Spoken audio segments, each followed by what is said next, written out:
nta kintu na kimwe kigutera ubwoba iyo bigeze ku madeni. Amadeni yaba ayo kwishyura amashuri, yaba ayo kwishyura ibindi bintu bitandukanye, kuko uri umukire biroroha kubona andi mafaranga ukaza ukishyura ya madeni. Amadeni ni umwanzi w'iterambere kuri bose, ariko iyo bigeze ku bakire bo ntabwo bahangayika cyane nk'abakene, kuko bafite alternatives nyinshi cyane zibafasha zikabakura muri ayo makuba baba bagiyemo y'amadeni igihe byabaye. Ntabwo kubura umukire bivuze ko utarwara, ariko hari amahirwe menshi cyane y'uko utarwara indwara abakene barwara.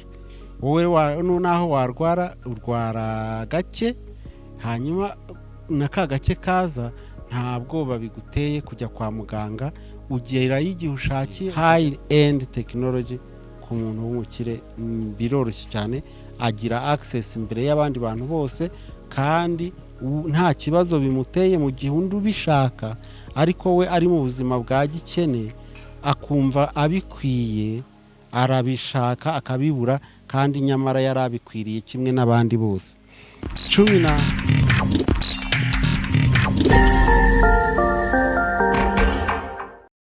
Iyi channel kugira ngo ujye uhavoma ubumenyi butandukanye n'ibitekerezo bigufasha mu gutera imbere mu bijyanye n'ubukungu butajegajega n'amafaranga.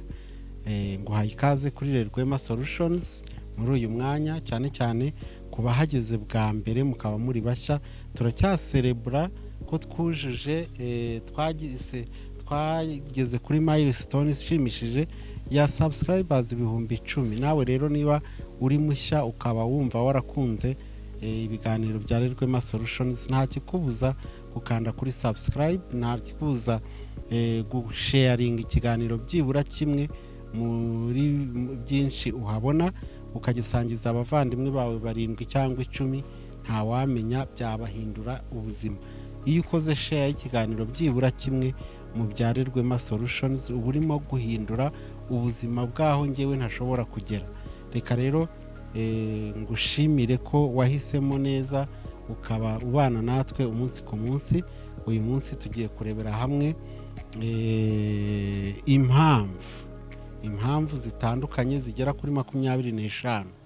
Urumva ko ari nyinshi, ndihuta cyane ku buryo ikiganiro kitarenza iminota 30. Ndihuta cyane rwose, ariko ni impamvu zitandukanye zigera kuri 25 zituma ari byiza kuba umukire kuruta ko waba umukene. Birazwi neza cyane ko abakene ni benshi cyane mu isi, ntabwo ari ikibazo, ni ibintu bisanzwe, ariko ni amahitamo bagize. Ibi bintu wasanga tutabyumva kimwe, abantu benshi bakavuga ngo niko bavutse. Yes, niko wavutse, ariko byaterwa rero nuko ushaka kubyumva. Ndashaka kuvuga ngo you do better in school. Ukora neza cyane mu ishuri, wiga neza, amashuri wigamo abari meza, abarimu abari beza, ibitabo wigiramo biba ari byiza. Ibintu byose iyo uri umukire bigenda neza ku bijyanye n'amashuri kurusha uko bigendekera umwana w'umukene mwene ngofero. Ubwo rero birumvikana rero ko iyo ari indi mpamvu ya kabiri wahitamo kuba umukire kurusha ko waba umukene. Hanyuma impamvu ya gatatu, ntabwo ufite ikibazo cyo guterwa ubwoba n'ibibazo by'ubuzima harimo nk'uburwayi, kubera yuko wivuza igihe ushakiye, ukivuriza n'ahantu ushakiye. Nta bwoba ufite bwa assurance ngo mitiweli ntayo, nubwo ari ngombwa kuyitanga kuri buri muntu wese. Bakangurire, turi mu kwezi kwa mitiweli, kwanza kwarangiye mu kwezi kwa 6, ku kwezi turimo kwa 7, turi mu gihe mu mwaka mushya wa mitiweli. Mwagombye kuba mwararangije kuyishyura abo bireba bose, kuko ni mu minsi mike cyane uzajya ujya kwa muganga utarayishyuye, bakanga kukuvura kubera ko utayifite. So navugaga rero ko umukire we ntabwo ibyo ngibyo abibaza. Ntabaza ngo nubwo yarwara. Ntabwo kubura umukire bivuze ko utarwara, ariko hari amahirwe menshi cyane y'uko utarwara indwara abakene barwara. wowe naho warwara urwara gake, hanyuma na ka gake kaza nta bwoba biguteye kujya kwa muganga, ugerayo igihe ushakiye ukajya naho ushatse aho uhisemo, kuko ikibazo rwose. Ngiyo impamvu ya kane ari byiza kuba umukire kurusha kuba umukene. Abakire bishyura imisoro mikeya kurusha iy'abakene bishyura.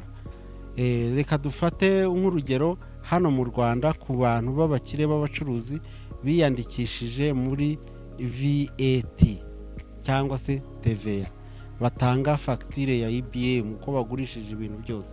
Bariya bakire ntabwo bajya bishyura TVA na rimwe, bo ibyo bagura bagomba kwishyura TVA, bakora compensation na Rwanda Revenue kuko baba bayigomba TVA bakiriye nabo from abandi bakiriya babagana. Noneho ubwo Rwanda Revenue fata TVA wakiriye igakuramo iyo ikugomba, nuko wowe ugahora buri gihe ibyawe ari zero.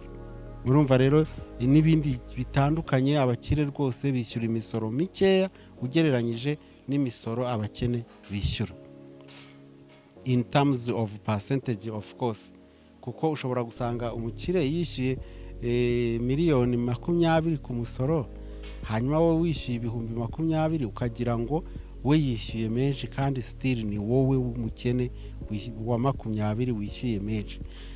Tugiye ku mpamvu ya gatanu ari byiza kuba umukire kurusha umukene. Urya byiza bifite karite, bifite isuku, ukanabirira aho ushakiye. Urya byiza bifite karite, bifite isuku n'intungamubiri nziza, ukabirira aho ushakiye n'igihe ushakiye.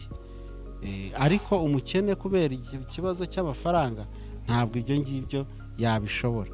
Icya gatandatu, ufite chance nini cyane yo kurokoka mu mpanuka y'imodoka cyangwa se y'ikindi kintu, kubera ibyo ukoresha wowe nk'umukire n'ibyo umukene akoresha biratandukanye cyane rwose, haba muri comfort, haba mu bikomerere, haba no mu migendere. Niba ari imodoka naho mugenda, aho abakene n'abakire bagenda biratandukanye, ntabwo ari hamwe. Bityo wowe habayeho impanuka izibareba mwese, uba ufite amahirwe menshi cyane yo kuyirokoka, cyane cyane iyo umunsi kubemera bya bindi ngo umunsi utaragera ngo ntiwapfa. Ariko abo bene abo njya mbabwira ngo niba umunsi utaragera ukaba utapfa, uze tujye kwa Makuza usimbuke maze turebe, cyangwa tujye Nyabugogo mu Nkundamahoro usimbuke, kubera ko umunsi utageze maze turebe, uzanyemeza rwose nzagaruka nkora ikindi kiganiro. Hanyuma impamvu ya karindwi, nta kintu na kimwe kigutera ubwoba iyo bigeze ku madeni. Amadeni yaba ayo kwishyura amashuri, yaba ayo kwishyura ibindi bintu bitandukanye, kuko uri umukire biroroha kubona andi mafaranga ukaza ukishyura ya madeni. Amadeni ni umwanzi w'iterambere kuri bose, ariko iyo bigeze ku bakire bo ntabwo bahangayika cyane nk'abakene, kuko bafite alternatives nyinshi cyane zibafasha zikabakura muri ayo makuba baba bagiyemo y'amadeni igihe byabaye. Tugeze ku mpamvu ya 8 ari byiza gutunga amafaranga ukaba umukire kurusha kuba umukene. Iyo mpamvu ya 8 ni uko utwara imodoka y'inzozi zawe. Twumvikane, ntabwo utwara imodoka ibonetse yose, utwara imodoka y'inzozi zawe, ukaba mu nzu y'inzozi zawe, ukaba ahantu h'inzozi zawe, ukajya ahantu h'inzozi zawe. Bitandukanye n'umukene. Umukene avukira ahantu akaba habaho ngaho, no kuva mu ntara imwe ujya mu yindi bikamubera ikibazo, bikaba struggle ndende. Ariko wowe kuko ufite amafaranga ukaba uri umukire, ibyo biba byoroshye cyane kugendera mu modoka y'inzozi zawe no kuba mu nzu y'inzozi zawe etc. n'ibindi bintu byose by'inzozi zawe biroroha cyane kubigeraho, kubera yuko uri umukire. Indi mpamvu ya 9, ari byiza kuba umukire kurusha kuba umukene. Iyo mpamvu ya 9 ni uko ukora ibintu byiza cyane bihindura sosiyete ubamo, isi ikarushaho kuba nziza. Kubera iki? Urafite ibikoresho bihagije byo gukora ibyo ngibyo, ariko umukene we nta mahitamo afite keretse gutegereza ikizamubeshaho ejo, niba icya nimugoroba agifite uyu munsi. 10, impamvu ya 10, ntabwo ufite ikibazo cyo gutinya fagitire izo arizo zose, ahantu hose fagitire zose waba ufite nta mpamvu yo kuzitinya, kuko zonyine ziriyishyura mu buryo utazi, kubera yuko ufite financial advisor, ufite umujyanama mu bijyanye n'amafaranga n'imicungire yayo, ukagira n'abakontabule cyangwa umukontabule ushinzwe ibyo ugomba kwishyura byose mu gihe runaka, cyane cyane nko mu gihe cy'ukwezi. Ugasanga ibintu byose ni nk'umugabo mu rugo ufite umugore bafite amafaranga, ntabwo umugabo yataha ngo avuge ngo ese ngo mwahashye, no, ntabwo yagira ikibazo ataranataha na saa 4 z'ijoro ngo mu rugo ntibariye. Ibyo ntabwo bishoboka. N'ibibazo byose rero, amafagitire yose ku muntu w'umukire aribwiriza mu gihe gikwiriye, akava mu nzira mu gihe wa mukire we atazi uko ibintu byagenze. Niba afite umujyanama mu by'ubukungu, mu bya finance, akagira n'umukontabule ushinzwe trezoreri y'amafaranga ye, niba ari uko nabivuga mu ndimi z'amahanga. Icya 11, ushobora kugera aho ushaka hose n'igihe ubishakiye, ariko kandi nari nabivuze ibingibi mu ngingo ibanza, reka ahubwo mvuge kuri 11 yuko ushobora kwishyura umwavoka mwiza mu gihugu cyawe igihe wagize ibibazo bijyanye n'ubutabera muri rusange, kuko abantu bose bafesinga ibyo bibazo, batabifesinga nabyo bikabafesinga. Ushobora, kubera yuko uri umukire, kwishyura umwavoka wese ushaka mwiza, kandi uriya mwavoka iyo umufite abwira utubazo twose tw'ubutabera, tujyanye n'ubutabera. Iyo twumvise izina rye turibwiriza tukava mu nzira, kandi n'ibibazo biremereye byitwa ko biremereye ntabwo bimuhagarara imbere, bityo nta bwoba aba afite, kubera ko azi neza ko ari avoka mwiza mu bijyanye n'amategeko. Urumva, nkunda kubabwira yuko niba uri umuntu ushaka gutera imbere cyane rwose bikakunyura, ukwiriye kugira umujyanama mu by'amategeko, ukagira umujyanama mu bijyanye n'ubuzima, ukajyana kandi n'umujyanama wa 3 mu bijyanye n'amafaranga. Hanyuma ikindi cy'ingenzi mu bantu bose ugomba kugira n'umujyanama mu bijyanye n'ubuzima. Namuvuze ni 3: w'ubuzima, wa finance n'uwijyanye n'amategeko. Noneho bibaye ngombwa, in addition, wagira n'uwijyanye n'imisoro, ariko kenshi cyane uriya w'amategeko nabyo aba abizi, akaba yabigufasha. Tugeze ku wa 12 rero. Impamvu ya 12, ushobora kugenera ibitunga umuryango wawe byiza kandi bifite karite nziza, ku buryo buhoraho. Urugo rwawe muri make, n'abana bawe n'umugore cyangwa n'umugabo wawe ntibashobora gusonzera icyo ari cyo cyose mu bijyanye n'imirire cyangwa n'iminywere ndetse n'imyambarire. Basic needs ziba zihari full time, 24 hours on 24. Hanyuma iminsi 7 kuri 7, ntabwo ibyo bintu bashobora kubibura igihe cyose. Hanyuma 13, ufite access kuri tekinoloji igezweho iyo ari yo yose. Ubu ngubu turimo turavuga ngo za web 3, turimo turavuga za NFT, turimo turavuga mu bijyanye na 4G ivuyeho, hagiye kuza 5G ahantu hose. Ntabwo Elon Musk yazanye mu Rwanda ibya tekinoloji ye bya internet, ntabwo umukire ibyo ngibyo bimucaho bibanziriza iwe mbere y'uko bikomereza mu bandi bantu.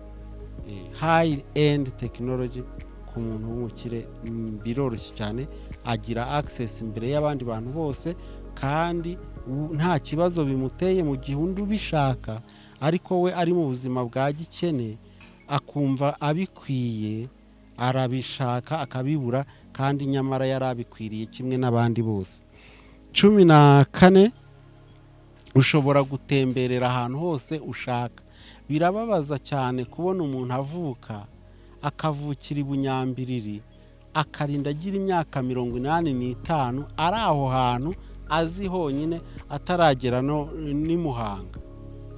Ibyo bintu ndi kuvuga birazwi, birahari, mujye muri comment mubivuge, mufite ama smartphone yanyu, abantu bari i Bunyambiriri n'ahandi nkaho hari raporo y'i Kigali, murabizi neza ko hari abantu mutaragera ni Kigali. None reba turimo turavuga umuntu w'umukire ko atembera igihe cyose abishakiye ku manywa na nijoro, akajya aho ashatse hose hirya no hino ku isi, akamara y'iminsi ashaka nta n'umuntu yasabye uruhushya. Rero ni byiza cyane kuba umukire, kuko uri umukire ibyo byose bikubaho, ugatembera igihe ushakiye ahantu ushaka, ukamarayo n'igihe ushatse, just to relax. Tugeze ku mpamvu ya 15 ari byiza kuba umukire. Ushobora gukurikirana passion yawe igihe cyose ubishakiye n'uko ubishaka, bitabaye ngombwa yuko usurvivinga, bitabaye ngombwa kugira n'ikibazo cy'amafaranga.